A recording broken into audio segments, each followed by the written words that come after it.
வணக்கம். தமிழ்சி எண்ணின் மாலை நேர பிரதான செய்திகள். முதலில் தலைப்புச் செய்திகள்.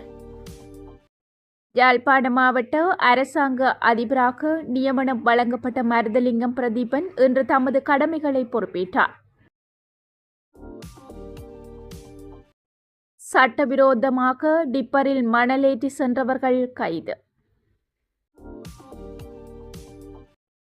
வீடு உடைக்கப்பட்டு திருடப்பட்ட 5 லட்சம் ரூபாய் மதிப்புள்ள தங்க நெக்லஸ் ஒருவர் கைது. குடும்ப பெண் கொடூர கொலை, இரட்டை சகோதரிகள் கைது. செம்மணி மனித புதைக்குழி விவகாரம், யாழ் மாவட்ட சர்வமத பேரவை கண்டன அறிக்கை. தொடர்பான விரிவான செய்திகள். யாழ்ப்பாண மாவட்ட அரசாங்க அதிபராக நியமனம் வழங்கப்பட்டுள்ள மருதலிங்கம் பிரதீபன் இன்றைய தினம் தமது கடமைகளை பொறுப்பேற்றுள்ளார். இன்றைய தினம் காலை 10:30 மணிக்கு யாழ்ப்பாண மாவட்ட செயலகத்தில் மேலதிக அரசாங்க அதிபர் கானா ஸ்ரீமோகனன் தலைமையில் குறித்த நிகழ்வு நடைபெற்றது. இந்நிகழ்வில் மத குருமார்கள், பிரதேச செயலாளர்கள், மாவட்ட செயலக உத்தியோகத்தர்கள் என பலர் கலந்து கொண்டனர். யாழ்ப்பாண மாவட்டத்தின் நிரந்தர அரசாங்க அதிபராக மருதலிங்கம் பிரதீபனுக்கு கடந்த 20ஆம் திகதி நியமன கடிதம் வழங்கப்பட்டது. மருதலிங்கம் பிரதீபன் கடந்த 2024 மார்ச் 9ஆம் திகதி முதல் யாழ்ப்பாண மாவட்டத்தின் பதில் அரசாங்க அதிபராக கடமையாற்றி வருகின்றமையும் குறிப்பிடத்தக்கது.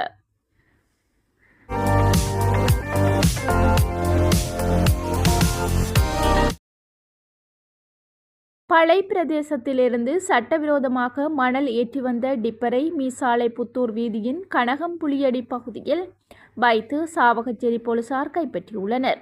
சாவகச்சேரி போலீஸ் நிலைய போதைப்பொருள் மற்றும் குற்றத்தடுப்பு பிரிவின் உப போலீஸ் பரிசோதகர் மயூரன் தலைமையிலான குழுவினர் நேற்று தினம் இரவு மேற்கண்ட வாகன சோதனை நடவடிக்கையின் போது குறித்த டிப்பரை மறிக்க முற்பட்ட வேளை போலீசாரின் சமிகையை மீறி அச்சுறுத்தும் வகையில் பயணித்த போது ஆணித்தடையை போட்டு கைப்பற்றியுள்ளதாகவும் சாரதியின் உதவியாளர்கள் இருவரும் தப்பி சென்றுள்ளதாகவும் போலீசார் தெரிவித்தனர்.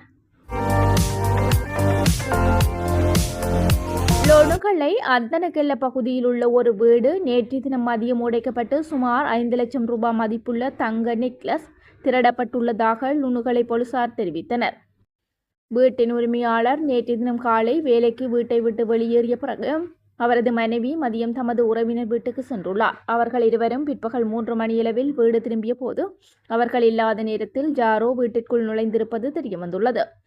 அதன் பிறகு வீட்டை தேடி பார்த்தபோது வீட்டில் இருந்த 2.5 பவுன் தங்க நெக்லஸ் அவர்கள் வைத்து சென்ற இடத்தில் இல்லை என்பது தெரியவந்துள்ளது. மேலும் சம்பவம் தொடர்பில் லுணுகலை போலீஸ் நிலையத்தில் குறித்த வீட்டார் புகார் அளித்துள்ளனர். பின்னர் கிடைத்த புகாரின் அடிப்படையில் லுணுகல போலீஸ் நிலைய பொறுப்பதிகாரி விசாரணைகளை ஆரம்பித்துள்ளார்.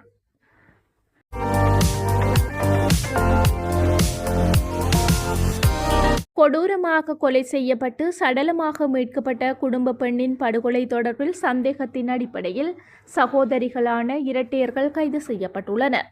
அம்பாறை மாவட்டம் பெரிய நீலாவணை போலீஸ் பிரிவுக்கு உட்பட்ட விஷ்ணுகோவில் வீதியில் அமைந்துள்ள வீடொன்றில் தனித்திருந்த 38 வயது மதிக்கத்தக்க 2 பிள்ளைகளின் தாயான திருமணி மனோதர்ஷன் விதுஷா என்ற குடும்ப பெண் கடந்த மே மாதம் வெள்ளிக்கிழமை படுகொலை செய்யப்பட்டார். 2 பிள்ளைகளின் தாயான குறித்த பெண் மீது கழுத்து பகுதியில் காயங்கள் ஏற்படக்கூடிய வகையில் வெட்டப்பட்டு தாக்கப்பட்டு கொடூரமாக கொலை செய்யப்பட்டிருந்ததாக ஆரம்பகட்ட விசாரணையிலிருந்து தெரியவந்துள்ளது. இதேவேளை பொதுமக்களின் பல்வேறு விமர்சனங்களை எதிர்கொண்ட குறித்த சம்பவம் தொடர்பில் பல தரப்பினரும் விசாரணைகளை முன்னெடுத்த நிலையில் 24 நாட்களின் பின்னர் அம்பாறை மாவட்ட சிரேஷ்ட போலீஸ் அத்தியட்சரின் நேரடி கண்காணிப்பில் 34 வயதுடைய இரட்டையர்களான சகோதரிகள் கைது செய்யப்பட்டுள்ளனர். இவ்வாறு கைது செய்யப்பட்ட 2 சந்தேக நபர்களும் கல்முனை நீதவான் நீதிமன்றத்தில் ஆஜர்படுத்த நடவடிக்கை எடுக்கப்பட்டுள்ளதாக போலீசார் தெரிவித்துள்ளனர்.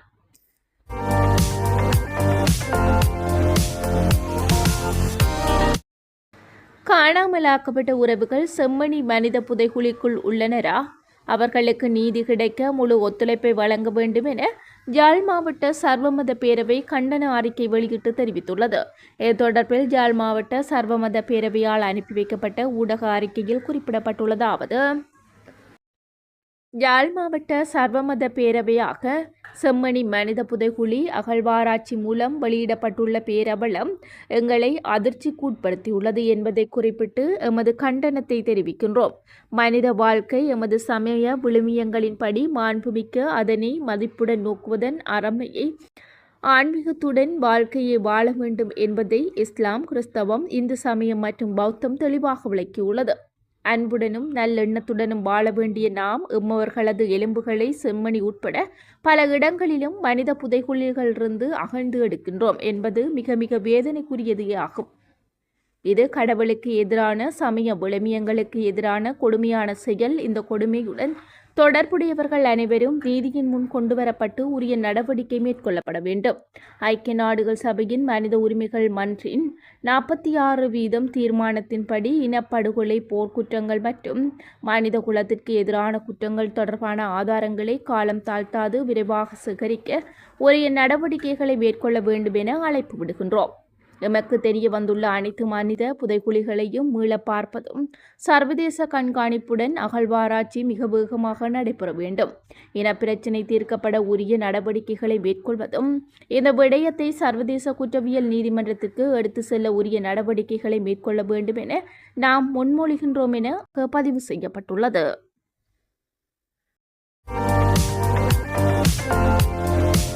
செய்திகளை உடனுக்குடன் அறிந்து கொள்ள எமது சேனலை சப்ஸ்கிரைப் செய்து நண்பர்களுடன் பகிர்ந்து கொள்ளுங்கள்.